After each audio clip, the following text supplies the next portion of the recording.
부활주일 찬양 예배로 나오신 사랑하는 성도님들, 주님의 이름으로 환영하고 축복합니다.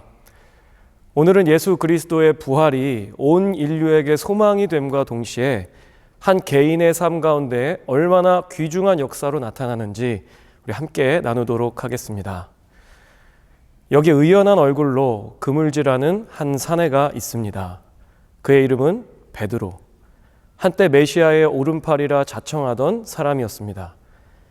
예수님의 놀라운 기적을 가장 가까이에서 보았던 사람, 예수님의 생명의 말씀을 매일같이 듣던 그였습니다.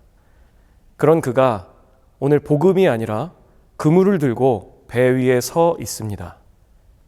우연의 일치일까요? 3년 전 그날에도 그는 이곳 게네사렛 호숫가에 서 있었습니다. 밤이 새도록 수고하였지만 아무것도 잡지 못한 그에게 예수님이 찾아오십니다. 깊은 데로 가서 그물을 내려 고기를 잡으라. 그리고 그는 말씀에 의지하여 그물을 던졌습니다. 어떻게 됐을까요? 그물이 찢어질 정도로 많은 고기를 잡게 되었습니다. 그 후 베드로는 예수님의 수제자가 되었습니다. 복음서에 유일하게 제자로 부르신 스토리가 기록된 사람, 변화산에 올라가실 때 예수님이 선별해서 데려간 사람, 놀라운 메시아 고백을 드린 사람, 이 사람이 바로 베드로였습니다. 그는 수제자의 자부심을 가지고 있었음이 분명합니다.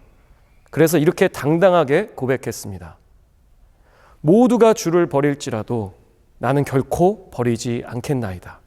내가 주와 함께 죽을지언정 주를 부인하지 않겠나이다. 그러나 주님 잡혀가실 때 그 당당하던 베드로는 어디 있었습니까? 성경은 멀찍이 따라갔다라고 기록하고 있습니다. 제자라는 사실이 탄로날까 봐 예수님을 부인하고 또 부인하고 마지막 세 번째 부인하는 순간 닭 우는 소리와 함께 베드로는 예수님과 눈이 마주치게 됩니다. 예수님은 어떤 눈빛으로 그를 바라보셨을까요? 실망의 눈빛이었을까요? 분노의 눈빛이었을까요? 예수님은 긍휼의 눈빛으로 베드로를 바라보셨습니다. 그때 베드로는 깨달았습니다. 오늘 닭 울기 전에 내가 3번 나를 부인하리라. 그는 구석에 주저앉아 목 놓아 울었습니다. 우리는 이 순간을 베드로의 인생 중 가장 비참한 최악의 순간이라 생각하기 쉽습니다. 그리고 이를 반면교사 삼아서 나는 저러지 말아야지 하는 교훈을 얻기 쉽습니다. 그러나 잘못된 생각입니다. 이 순간은 베드로의 인생에서 가장 결정적인 순간입니다. 자신이 누구인지, 예수님이 누구인지 가장 선명하게 깨닫는 순간이었기 때문입니다. 바로 회개의 순간입니다. 예수님과 눈이 마주친 순간, 그는 자신이 아무것도 아닌 존재라는 사실을 깨달았습니다. 자신이 뼛속까지 죄인이라는 사실을 인정하지 않을 수 없었습니다. 그리고 예수님의 말씀은 1.1획도 틀리지 않고 그대로 이루어진다는 사실을 체험했습니다. 그가 깨달은 중요한 사실 한 가지가 더 있습니다. 그것은 내가 부인할 것을 알면서도 예수님 날 위해 기도하고 계셨다는 사실입니다. 이 못난 제자를 정죄하지 않으시고 내가 실족할까, 내 마음이 다칠까 염려하여 날 위해 기도하고 계셨다는 사실입니다. 시몬아 시몬아 보라 사탄이 너희를 밀가부르듯 하려고 요구하였으나 그러나 내가 너를 위하여 내 믿음이 떨어지지 않기를 기도하였노니 너는 돌이킨 후에 내 형제를 굳게 하라. 사랑하는 성도님들, 이 말씀은 예수님께서 여러분에게 주시는 말씀입니다. 그리고 제게 주시는 말씀입니다. 일태야 내가 너를 위하여 내 믿음이 떨어지지 않기를 기도하였노니 너는 돌이켜 형제를 굳게 하라. 나는 아무것도 아니라고 생각되는 그 순간 가장 무기력하고 가장 부끄럽고 낙심되어 고개를 들 수 없는 그 순간이 우리 인생에서 결정적인 순간입니다. 주님 앞에서 벌거벗은 모습으로 서는 회개의 순간입니다.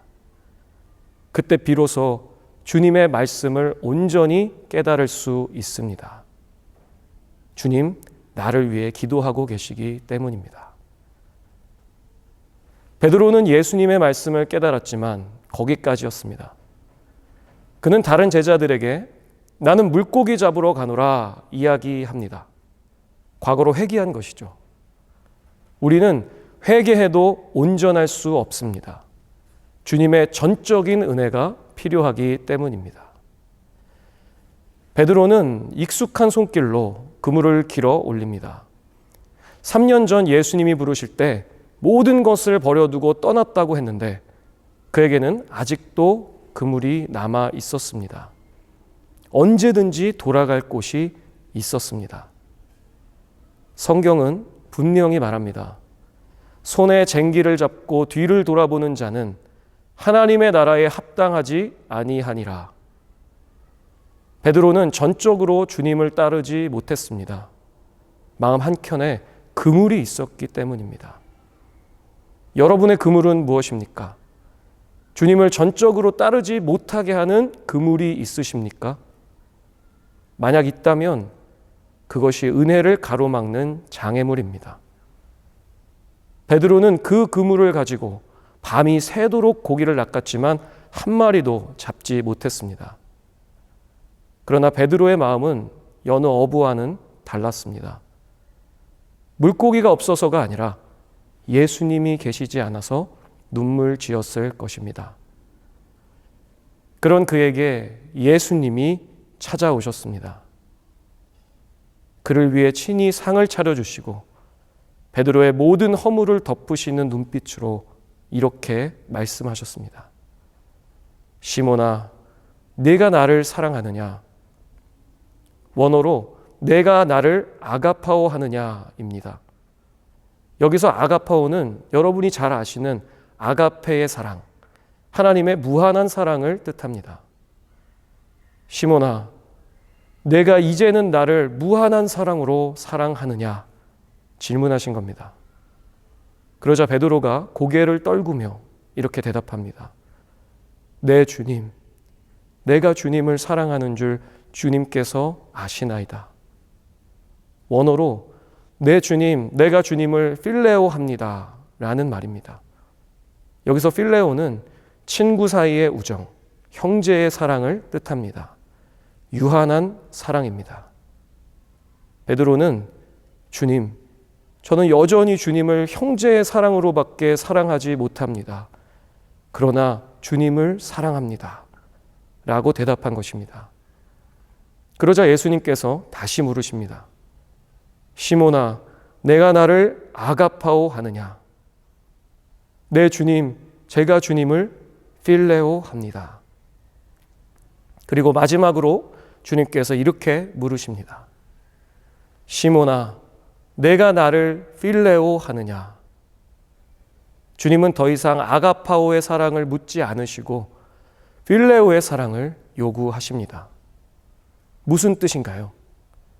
내가 나를 형제의 사랑으로 사랑해도 충분하다, 괜찮다 말씀하신 겁니다.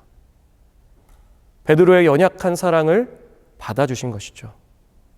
여러분, 이 순간이 바로 베드로의 인생 최고의 순간, 은혜의 순간입니다. 나는 이 작고 유한한 사랑밖에 드릴 것이 없지만 주님, 그 사랑을 받아주시고 나를 따르라 다시 말씀하여 주시기 때문입니다. 다른 어떤 놀라운 기적과 표적과도 비교할 수 없는 은혜의 순간, 최고의 순간인 것입니다. 사랑하는 성도님들, 예수님께서 부활하시고 여러분에게 찾아오셔서 말씀하십니다. 내가 나를 사랑하느냐? 그때 있는 모습 그대로 대답하시길 바랍니다. 네, 주님, 저는 여전히 유한한 사랑밖에 드릴 것이 없습니다.